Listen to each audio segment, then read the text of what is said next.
الشعب المصري من عشرات السنين اللي فاتت اتكونت جواه أزمة عدم ثقة بأي مؤسسة حكومية أو أي مشروع قومي. دايما كانت الحكومة بتطلع تتكلم عن أي مشاريع هتتعمل، وفي النهاية محدش بيشوف حاجة ولا بيحس بأي تغيير. لذلك دلوقتي لما الحكومة بتعمل أي إنجاز أو أي مشاريع، الناس ما بتبقاش متخيلة ولا مصدقة إن فعلا الدولة بتعمل لمصلحة المواطن ومصلحة البلد. وأنا واحد من الناس لما سمعت عن العاصمة الإدارية والبرج الأيقوني ما كنتش مصدق إني هعيش لحد ما أشوفه، وكانت صدمة بالنسبة لي كم الانجاز والسرعه اللي حصلت في العاصمه الاداريه، وان البرج الايقوني والمنطقه كلها تخلص بس بعد 3 سنين. وهنا محتاج بقى اتكلم عن مراحل التشكيك في مشروع زي العاصمه الاداريه. فنكوش واي كلام عن اي مشاريع كبيره وخلاص، لكن مفيش اي حاجه اسمها كده ولا هيحصل. ولما العاصمة الإدارية بدأت في التنفيذ، بدأ بقى التشكيك يروح لزوايا تانية. العاصمة دي عبارة عن مؤسسات الدولة حواليها سور كبير عشان تبقى دي قلعة بتدير الحكم في مصر.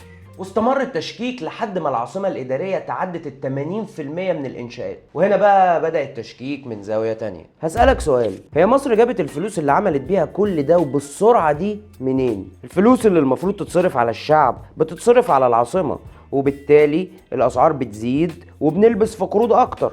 وده بقى احدث كلام عن العاصمه، والكلام ده اترد عليه بشكل رسمي وصريح بان العاصمه ما اتصرفش عليها من الميزانيه الخاصه للدوله، وان كل ده استثمارات من الداخل ومن الخارج. نجحت الدوله للتسويق ليها بشكل احترافي جدا، والدليل على كلامي انك هتلاقي في مشاريع في كل الاتجاهات. الطرق اللي وصلت في مصر لدرجه من التطور معرفناش نوصل لها قبل كده. الاهتمام بالتنقيب عن الغاز وتصديره واستخدامه في توليد الكهرباء، وبالتالي قدرت تحل أزمة الكهرباء وأزمة الغاز للمنازل. تطوير قناة السويس علشان يوصل دخلها بالدولار لأرقام دلوقتي ما حصلتش في تاريخ مصر. الاهتمام بالزراعة ودعم الفلاحين في السمان ودعمهم في التصدير والنقل والبيع، والاهتمام بالبنوك الزراعية والقروض الزراعية. الاهتمام بالصناعة وافتتاح عدد كبير من المناطق الصناعية، وأهمها المنطقة الصناعية بقناة السويس واللي بيتخطط لها من زمان قوي. الاهتمام بالإسكان وبناء مناطق سكنية في كل المحافظات.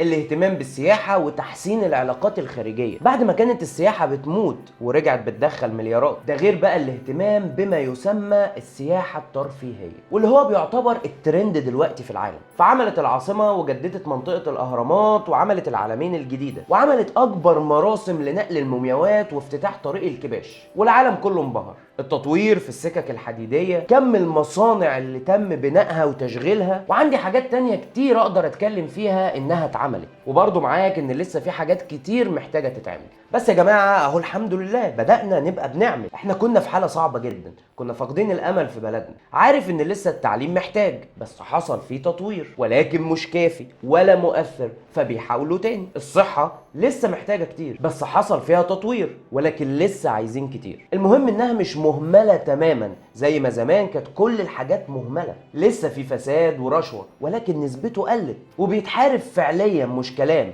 ومش شعارات زي زمان. لكن دلوقتي واضح ان نسبته قلت. نيجي بقى للكبيرة، وهي الحالة المادية للمواطن والضرائب والاسعار اللي زادت. وهنا بقى ارجع لنقطة عدم الثقة اللي جوانا تجاه الحكومة والدولة، واللي اتزرعت فينا من زمان وهيدفع ثمنها اي حكومة موجودة. وانا شايف ان كتر خير الحكومة انها بتشتغل حاليا في عز كل الضغط ده والحرب اللي عليها. ومش بتكلم بس عن المعارضين اللي من بره، لا، انا بتكلم عن مواطنين مصريين لا ينتموا لاي فصيل، ناس ببساطة حياتهم بقت صعبة وعندهم عدم ثقة، وحقهم. واي شخص بينتقد حقه 1,000,000% ومعلهوش اي عيب لسبب بسيط جدا، وهو الوعي المالي اللي ما تعلمناهوش في المدارس. احنا ما تعلمناش في المدارس يعني ايه وعي مالي ويعني ايه استثمار. ما تعلمناش اي حاجة ليها علاقة بالفلوس والتعامل مع الاقتصاد. كل ده ما تعلمناهوش في المدارس. لذلك احنا مش مستوعبين اننا لازم هنعدي باوقات نتزنق فيها، وان البلد هتتعب علشان تبقى بتعمل حاجات بتظبط الاقتصاد بعد كده. يعني مثلا ماليزيا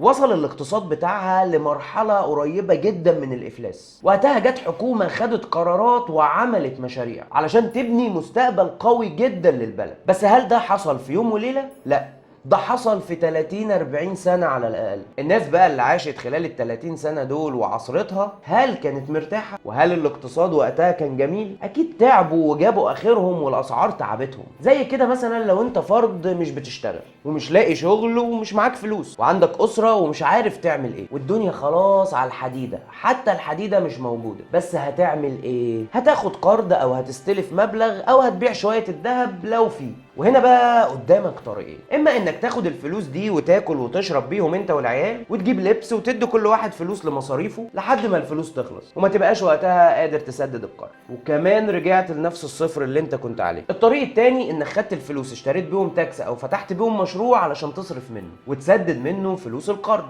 بس هتعيش ايام صعبة لحد الدنيا ما تبدأ تشتغل والعجلة تدور. وقتها هتبقى عملت نقلة في حياتك، وهو ده بالظبط اللي بيحصل في البلد. اصرف الفلوس على العاصمة ولا على الدعم؟ لا، اصرف الفلوس على العاصمة ونتعب شوية ونستحمل لحد العاصمة ما تبتدي تدخل فلوس وتعمل المطلوب منها. اصرف على الطرق عشان اقدر اجيب استثمارات وازود الصناعة. عندي ازمة في المية ومشكلة سد النهضة، طبيعي هحاول وهضغط سياسيا، بس برضه هشتغل على عمل محطات تحلية وتبطين الترع علشان اقدر اوفر في المية فما تأثرش في فترة الملء، واجنب بلدي حرب في وقت احنا مش لاقيين نصرف على نفسنا، مش هنروح نصرف على حرب. وده بقى اللي كان بيحصل مع الحكومات السابقة. كانت الدولة ما بتفكرش ولا بتعمل اي حاجة ليها علاقة بالمستقبل، فعلشان كده كنت بتلاقي نفسك نازل لتحت لتحت لتحت، لان مفيش حاجة اسمها افضل ثابت مكاني، لا بتقدم ولا بتأخر. لان انت لو مش بتتقدم فده معناه انك بتتأخر، لان الاسعار على مستوى العالم بتزيد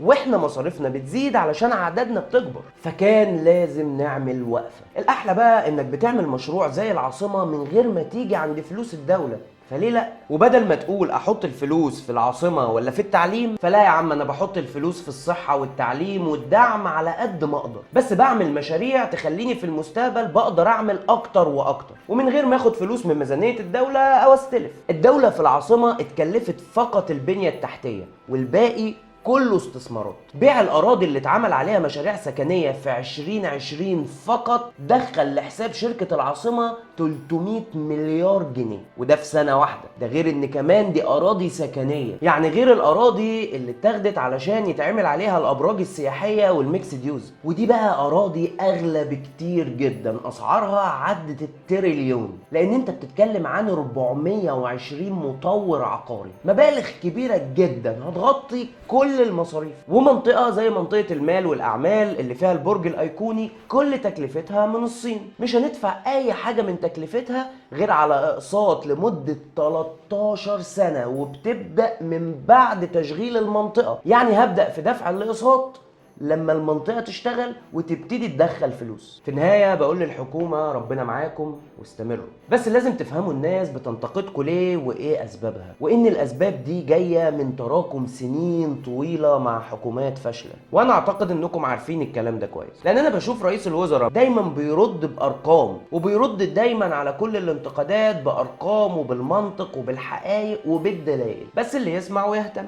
وده دليل انهم عارفين ان في مشكلة انعدام ثقة وانها مش هتتغير في يوم وليلة، وعارفين انهم ماشيين صح، وعارفين ان بمجرد ما تبدأ النتائج تظهر الناس هتفهم انهم كانوا صح. ورسالة بقى للناس اللي تعبانة: عندكم كل الحق وليكوا كل الحق. الظروف صعبة وعندنا أزمة ثقة ومحدش علمنا ولا عرفنا اللي المفروض نكون عارفينه علشان نفهم. بس خلي بالك، علشان انت بلد طلعت من ثورة دخلت في ثورة، ويا دوب الدنيا هتظبط دخلنا في كورونا، طلعنا منها على حرب روسيا واوكرانيا. انت اصلا المفروض دلوقتي دولة بالمنطق تكون مش موجود بعد كل ده، بس في النهاية انت واقف على رجلك وبتطور وبتعمل مشاريع وبتكبر وبتتحسن. كل المطلوب منك انك محتاج تتعب اكتر على شغلك وتفكر اكتر وتحسن من نفسك علشان تحسن من وضعك المالي. لو كنت بتشتغل في اليوم 8 ساعات وحياتك كانت كويسة، دلوقتي ال 8 ساعات مش كفاية، لازم تشتغل اكتر علشان تقدر تعيش. لو ماسك في وظيفة حاول تفتح جنبها مشروع يعمل لك دخل اضافي، حاول تستثمر في العقارات تعمل لك دخل من الايجار. ولو شايف ان العقارات محتاجة فلوس كتير، انا عملت حلقة ازاي تستثمر في العقارات بمبالغ صغيرة، تقدر تشوفها هتظهر لك في اخر الفيديو ده. ولو مش معاك خالص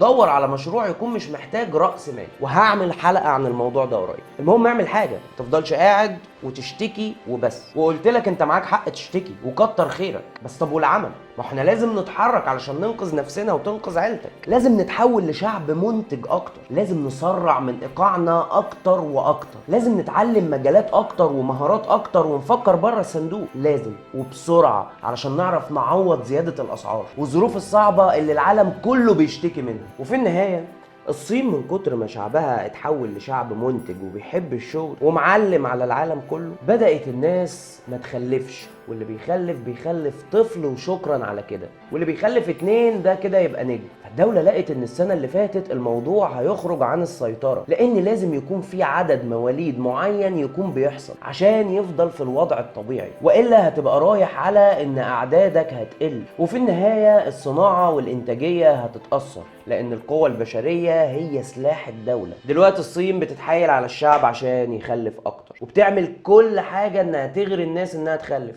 انت متخيل اهمية الشغل وصلت مع الشعب ده لمرحلة عاملة ازاي؟